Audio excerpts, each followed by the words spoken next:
हम मिनिमम कितने पैसे पीएफ से निकाल सकते हैं? क्या इसकी कोई लिमिट है? क्या हम 50 रुपये या 100 रुपये जितना एडवांस भी निकाल सकते हैं? और हमें कितने बार ये अप्लाई करने का मौका मिलता है? इस वीडियो में यही दो बातें मैं आपको विद लाइव प्रूफ दिखाऊंगा इस अकाउंट के अंदर। छोटा सा परिचय, मेरा नाम सागर है, मैं पीएफ कंसल्टेंट हूँ। यहाँ जो भी वीडियोस बना के देता हूँ ये 100% रियल होती है। मेरे पास लोगों का काम आता है, मैं काम करता हूँ, उस अनुभव से आपको वीडियो बना के देता हूँ। आप इस वीडियो में जो भी देखेंगे ये एक रियल जानकारी है, इस चीज़ पे आपको भरोसा करना है। यहाँ पे मैं आपको एक चीज़ वार्निंग दे दूं कि जो भी आप YouTube में देख रहे हैं ज़रूरी नहीं वो सही हो। तो आप किसी भी वीडियो पे तभी भरोसा करें जब वो कोई सरकारी कागज़ से आपको प्रूव करके दिखाए या वो इसको कोई साबित करके दिखाए। मैंने आपसे ये कहा कि आप मिनिमम कितना एडवांस निकाल सकते हैं, तो मिनिमम मैं कहता हूँ आप 100 रुपये मिनिमम निकाल सकते हैं। इसको कैसे प्रूव करेंगे? इसको प्रूव करने के लिए आपको इंटरनेट पे आप खुद से चेक कर सकते हो।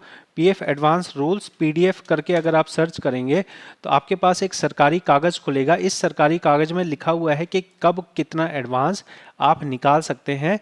ये एक सरकारी नियम के अंदर बना हुआ है। अब इसी सरकारी नियम के अंदर में यहाँ पे आप देखेंगे तो लिखा हुआ है कि आपको कितना अमाउंट एक बार में मिल सकता है।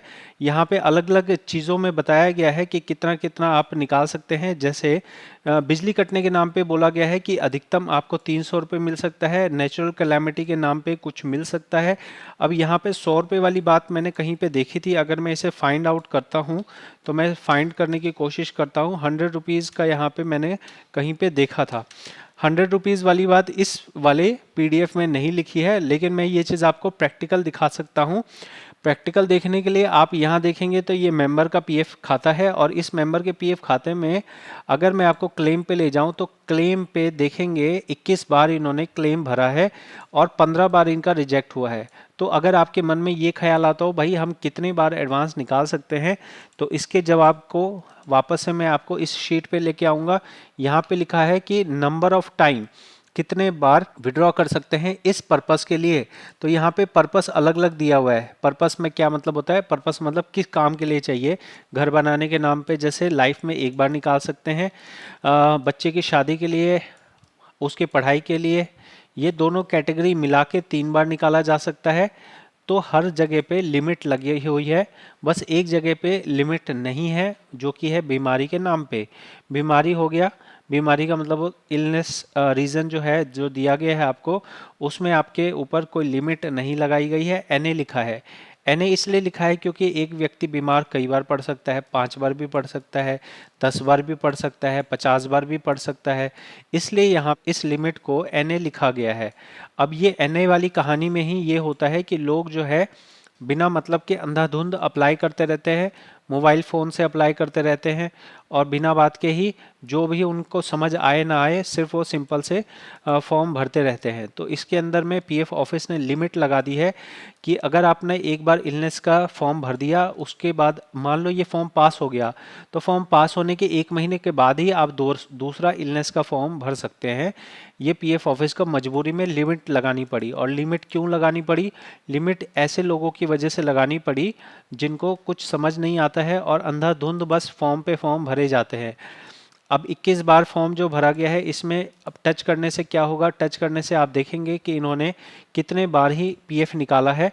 यहाँ पे ये कोविड के 2 ऑप्शन होते थे तो कोविड 2 बार निकाल लिया गया। आज के दिन में कोविड का ऑप्शन नहीं है। उसके बाद में यहाँ आप देखेंगे तो यहाँ से यहाँ तक देख सकते हैं आप कि इलनेस के रीजंस निकाले गए हैं। और इलनेस के रीजन में जो मैं आपको बता रहा था कि मिनिमम आप 100 रुपये निकाल सकते हैं, वो आप यहाँ देख सकते हैं। ये 100 रुपये की 2 एंट्रियाँ यहाँ पे है और 100 रुपये की 1 एंट्री यहाँ पे है। तो पीएफ ऑफिस जब भी आपको पेमेंट देता है 2 नियम होते हैं कि मिनिमम आप 100 रुपये अप्लाई, मान लो 100 रुपये आपका हो, आप उसके लिए अप्लाई कर सकते हैं 100 रुपये निकालने के लिए। और जब भी पीएफ ऑफिस पैसे देता है तो 100 के आंकड़े में ही देता है। जनरली ऐसा नहीं देता है। मान लो 6782 अमाउंट है आपका, इतना अमाउंट है तो पीएफ ऑफिस कितना देगा आपको? आपको दे सकता है 6782 नहीं देगा, राउंड फिगर में ही देता है। आप यहाँ जितनी एंट्रियाँ देख रहे हैं सब में आप देख सकते हैं, सब में आप देख सकते हैं। ये ट्रांसफ़र है, इसको मत सोचिएगा। बाकी ये जो निकालने की एंट्रियाँ हैं इनमें आप देख लीजिए, सभी में आपको 100 के आंकड़े में ही नज़र आएगा। किसी में भी ऐसा नहीं है कि किसी में 14 रुपये या किसी में 13 रुपये दिए जा रहे हों। तो ये मेरा काम का अनुभव है जो मैं आपको दे रहा हूँ। ये आपको और कहीं से सीखने को, कहीं और देखने को नहीं मिलता है। तो आपसे रिक्वेस्ट करूंगा कि आप इस चैनल को सपोर्ट कीजिए। जब आप इस चैनल को सपोर्ट करेंगे तब ये सबसे बड़ा चैनल बनेगा। किसी को भी पीएफ की कोई भी जानकारी चाहिए हो, इस चैनल पे मिल जाएगी। ये एक तरह से पीएफ का एक शॉपिंग मॉल है, जहां आपको मैं अलग अलग कैटेगरी के वीडियोस बना के दे रहा हूं। ट्रांसफ़र करना हो, ट्रांसफ़र की A to Z जानकारी, नॉमिनेशन करना हो, और आपको एडवांस निकालना हो, पूरा निकालना हो, करेक्शन करना हो, सब कुछ तो है यहाँ पे। तो इसमें आप जो मैं आपको दिखा रहा हूँ प्रूफ, विद प्रूफ दिखा रहा हूँ। आपने क्या समझा? आपने ये समझा कि हम जो है मिनिमम 100 रुपये निकाल सकते हैं, हम बीमारी के नाम पे कितने बार भी अप्लाई कर सकते हैं, और साथ में ही हमें जो अमाउंट दिया जाता है वो 100 के आंकड़े में ही दिया जाता है। अगर हमारा मान लो कि 15,847 रुपये है, तो आपको अप्लाई कितना करना होता है? हमेशा और हमेशा पूरा अमाउंट अप्लाई कीजिए। वहम फैलाया जाता है कि 70% मिलता है, 90% मिलता है। बिल्कुल ऐसा मत सोचिए। अगर आपको इलनेस के नाम पे पैसा चाहिए तो इलनेस के नाम पे आप अपना एम्प्लॉय शेयर में जितना भी अमाउंट है पूरा का पूरा अमाउंट लिख दीजिए, और उसमें से जो भी कैलकुलेशन बनती होगी उतना मिलेगा। इनको जो इस महाशय को जो 100 रुपये मिले हैं वो किस हिसाब से मिले होंगे पता है? वो इस हिसाब से मिले होंगे कि इन्होंने जो है मान लो कि एक बार निकाल लिया, उसके बाद इन्होंने कोई नौकरी करी या नहीं करी पता नहीं, जब आपका फ्रेश कंट्रीब्यूशन आएगा तभी तो आपको मिलेगा ना। तो इन्होंने 600 रुपये भी निकाले हैं, 100 रुपये भी निकाले हैं, और इन्होंने यहाँ पे 100 रुपये भी निकाले हैं, और इनके अनगिनत बार इनके रिजेक्ट भी हुए हैं। तो रिजेक्ट का भी आपको एक बार मैं रिजेक्ट दिखाऊंगा तो पूरा भरा पड़ा है, 15 बार इनका रिजेक्ट हुआ है।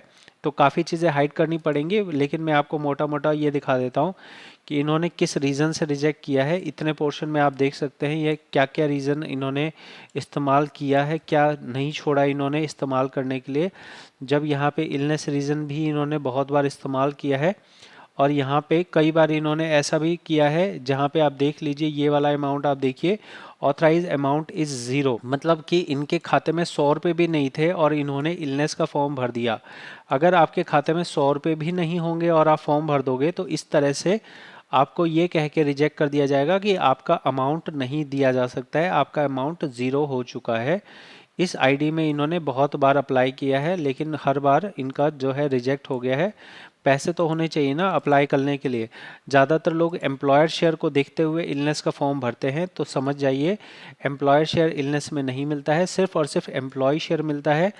एम्प्लॉयर शेयर आपको तभी मिलेगा जब आपको घर बनाने के नाम पे चाहिए हो, और घर बनाने के नाम पे आप जब अगर लाइफ में एक ही बार निकाल सकते हैं, तो थोड़ा बहुत अमाउंट के लिए अगर आपने घर बनाने के नाम पे लिया तो वो ऑप्शन आपका वेस्ट हो जाएगा। इसलिए कभी भी घर बनाने के नाम पे छोटे मोटे अमाउंट के लिए आपको नहीं लेना है। आशा करूँगा ये वीडियो आपको समझ आई होगी। अगर समझ आई हो तो आप लिख सकते हैं कमेंट कि समझ आ गया है। मिलूँगा अगली वीडियो में। बहुत बहुत धन्यवाद।